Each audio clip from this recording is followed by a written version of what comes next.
CDM president Bhaskar Rao గారు, సుధాకర్ రావు గారు, పట్నాయక్ గారు, రఘునాథ్ గారు, భాస్కర్ గారు, పెద్దలందరికీ పేరు పేరిన నమస్కారం.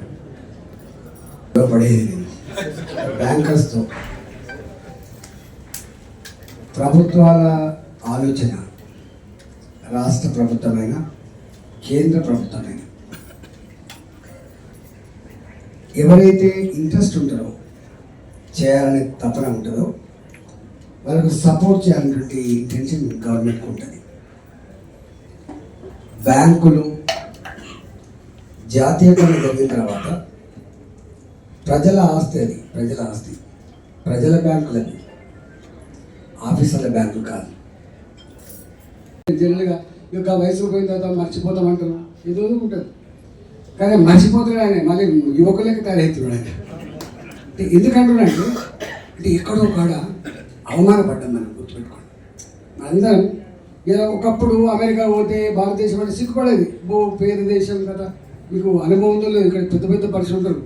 చిన్నప్పుడు మన స్కూళ్ళల్లో అమెరికా నుంచి గోధుమ రవ్వతే తప్ప మనకు తిండి లేదు. That is stage. కానీ ఇవాళ ప్రపంచంలో ఏ దేశానికి ఆకలిసినా కూడా అన్నం పెట్టగలిగే సత్తా సంతరించిన దేశం. ఇవాళ ఏ జీనోమ్ యుగమని మనం చెప్పుకుంటున్నామో, ఏ రాకెట్ సైన్స్ యుగమని మనం చెప్పుకుంటున్నామో, ఇవాళ గా యుగములో మనం ఇవాళ దూసుకుపోతున్నాం, గుర్తుపెట్టుకోండి.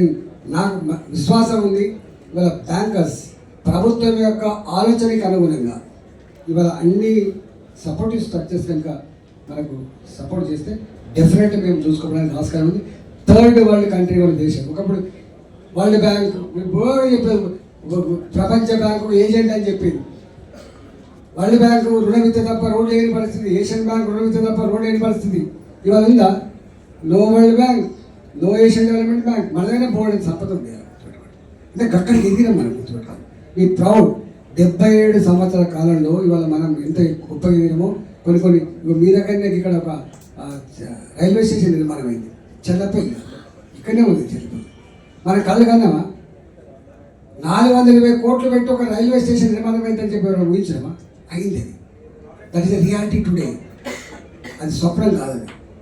అట్లా ఇవాళ అనేక రంగాల్లో మనం దూసుకుపోతున్నాం. కాబట్టి డెఫినెట్గా మీరు మీ ఎఫర్ట్స్, మీ ఆలోచన బ్రహ్మాండంగా ఉంది.